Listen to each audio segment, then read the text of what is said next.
Hello everyone and welcome to the channel. So in today's video we are going to be talking about the match between FC Barcelona and Elche, and in this game Barcelona has won 2-0. And look, this was not the most entertaining best match under Ronald Koeman. It was not, but I do think that there is some key points that we absolutely do need to talk about that did happen in this game. And after seeing the previous match between Cornellà and FC Barcelona, which Barcelona did win 2-0, I do think that right now Barcelona is on the right track. We're not in the best position to be one of the best teams in the world at the moment, but I do think that right now we are headed towards the right track. And looking at the past two games overall against Elche and against Cornellà, Barcelona brought up very decent results without one player, and that one player was without Lionel Messi. But what we are going to do in today's video is focus on the match between Elche and FC Barcelona. And looking at the average position between these two teams, you can see that Elche was a team that sat back. They absorbed the attack from FC Barcelona and said, we're going to sit back here, we're going to try our absolute best to cover every area possible in order for us not to concede a goal. Now obviously that did not happen for Elche because Barcelona's attack was way too much in order for them to have a clean sheet. And overall this was a Barcelona game. Barcelona did have the majority of the possession and attacked the most. And after seeing this 2-0 win against Elche, Barcelona have gained 3 points, which now puts us at third within La Liga table and puts us 10 points behind Atletico Madrid, 3 points behind Real Madrid. And I do think that right now Ronald Koeman's Barcelona are in a great position to do some serious damage in that top 3 area within the league table. It's going to be extremely difficult for Barcelona to try and catch up to Atletico Madrid, but I do think that the desire is there coming from this team. The desire to be in the top 4 from Barcelona is finally existing within the squad. We did not see this in the beginning of the season. It did not even look like Barcelona wanted to be in the top 5, and now we are seeing something much more differently coming from Koeman's Barcelona. They want to compete. They want to be one of the top contenders for La Liga. But I do want to talk about 3 key points. And in other words, I do want to talk about 3 players that really stood out in this game against Elche. And one of those players is Samuel Umtiti. Now in this game, Umtiti did have a very decent performance. There was that moment where Umtiti did misplace a pass, which almost led to Elche scoring a goal against FC Barcelona. But overall, besides that play, that mistake that Umtiti did place on the field, he played a great match, especially coming from a player who has not played many games in the past 12 months. And so far within this season, he has had a total of 2 starts, playing a total of 90 minutes within those 2 starts that he was given. And coming out from those games, he has given Barcelona 2 clean sheets. We also do have some very interesting stats coming from Samuel Umtiti, and it says here that Samuel Umtiti has completed the most passes with a total of 106 passes in this match. He has also been the most accurate passer with a total of 97% to play 45 minutes or more. But here's the main reason why I do want to bring up this player. There is a lot of questions going on regarding this player and Ronald Araujo. And that question is this: could a Araujo and Umtiti partnership within the center back area benefit FC Barcelona? Could it actually work? Could this duo take us far into the league and in the Champions League? Now look, I do think that it could. I do think that there is a chance that Samuel Umtiti and Araujo can form a great partnership. And I do believe that there is a reason behind starting Umtiti alongside Araujo. And it is because Araujo has shown that he is a player that is a very physical, demanding player. He does like to hunt down the opposition, and he is very good and welcomes being in a 1v1 situation. Then you do have Samuel Umtiti on the other side, who is very good on the ball. He's a great passer. He likes to choose the players and pick those passes. And looking at the overall stats here between Araujo and Samuel Umtiti, when it does come to the passes, you can see that there is a very big difference between these 2 center backs and 2 very different profiles when it comes to becoming a center back for FC Barcelona. Araujo is very much more like a raw defender, while Samuel Umtiti is a center back as great on the ball. And that is a great mixture to have when you do want to form a center back duo in your defensive line. 2 players who do perform 2 different qualities. And I do believe that that is the profiles Koeman does want to keep within his defensive line. And if Samuel Umtiti can keep fit and continue to perform in this way and be very consistent, we could see something very special being built within this defensive line in the very near future for FC Barcelona. Then moving on to the second player that I do want to talk about, and that is going to be about Dembele. So when we talk about Dembele, especially in this game against Elche, you can very much see that the serious business is going to be starting with this player. Dembele means business. Dembele is a player that does want to make a mark with FC Barcelona. But here's the thing. I do think that Barcelona are starting to show the exact same thing over and over again, which is starting to become very repetitive. Barcelona's main source of attack was on the right side yet again. And even though we have seen Dembele cause so many headaches against Elche, I do think that there is going to be moments within the league where we are going to be facing against Atletico Madrid or Athletic Club or Sevilla, and those are going to be the teams that are going to be reading and understanding Dembele much better than teams like Elche or Huesca or Levante. And I do think that that is where the problem does lie for FC Barcelona when it does come to the attack, is what is going to be Barcelona's next response if Dembele does get shut down. If Barcelona continue to rely on Dembele as their only main source of attack, what is going to be their next option? And I do think that right now they do have that next option, but he is not available at the moment, and that is going to be Ansu Fati. And so yes, while Dembele is performing very well, I do think that the other player that's going to highly benefit him is going to be Ansu Fati, because once Ansu Fati does get placed on the field, he is going to be attracting many players, which is going to leave Dembele much more space on the other side. And seeing the type of form Dembele has been on in the past 12 games, I do believe that Dembele is going to be a very important player for FC Barcelona, and it's going to be very interesting to see what's going to happen next once there is a president in this club, because one of the biggest questions the president is going to be asking Dembele is, do you want to extend your contract with Barcelona, yes or no? And looking at the type of energy and determination Dembele is bringing on the field, I do believe that Dembele is going to want to continue with this club. And it's honestly such a blessing to see that he does want to succeed with Barcelona, because keep in mind that about 5 months ago he was very close to moving to Manchester United, and now that we are seeing here that he does want to represent this badge, I do believe that Dembele is going to be extending his contract, and every game he does show that more and more. And if this young Frenchman continues to bring the momentum and hunt down the defenders, he is going to be on track to have one of his best seasons yet with this Barcelona team. And now, ladies and gentlemen, I do want to talk about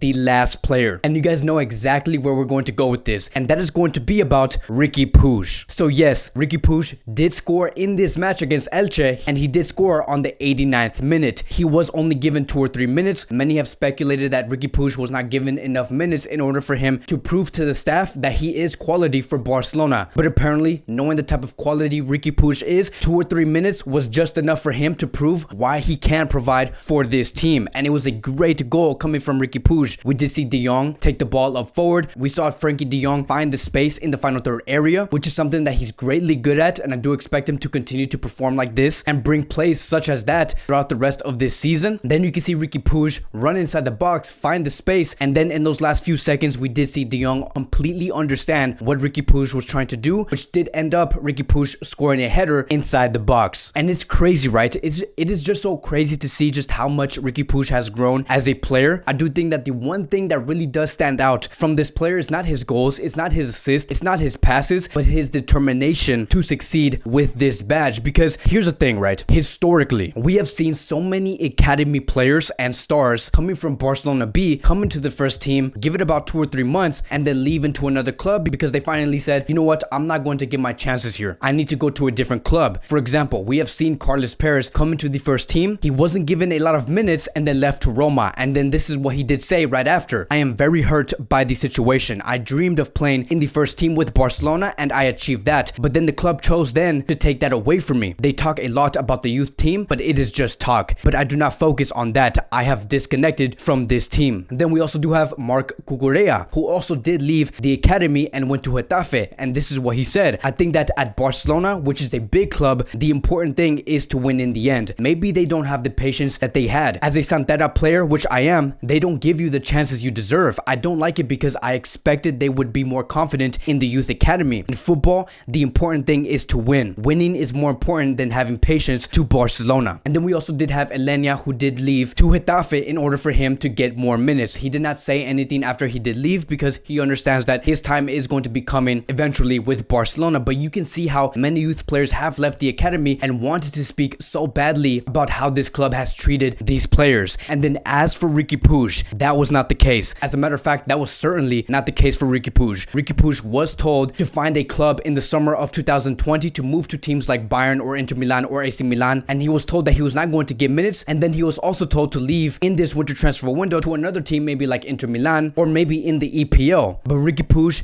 did stand strong. Riqui Puig said, no way, I'm not going to be like these players. I'm going to stay here, stay firm, regardless if I'm not going to be given minutes in the very beginning of the season. I am going to continue to prove my worth throughout the rest of this season. And you can see that, right? When Puig was there, when he scored that goal, he was smiling. He was absolutely proud of himself. And you can see that the players around him were so proud of Riqui Puig because they know the type of determination dedication and the type of hard work he has placed on the field in the past 6 months. We also even had Ronald Koeman, who was the coach responsible for his minutes, praise Riqui Puig after that performance, and he said this: "I like that Riqui Puig doesn't lower his arms. Those who don't have a lot of minutes have to show that they do deserve it more." Then he continues to say, "We found a clear midfield in Jong, Busquets, and Pedri. The team has improved. Now we have everything clearer than before. And we also do have players like Pjanic or Riqui Puig who can also help us." And so I'm proud, right? I do believe that many fans are very proud of what Puig has done within those 2 or 3 minutes. I do believe that we are finally in that verge, or in that turn where we could possibly see Koeman give Puig more minutes, or maybe potentially start him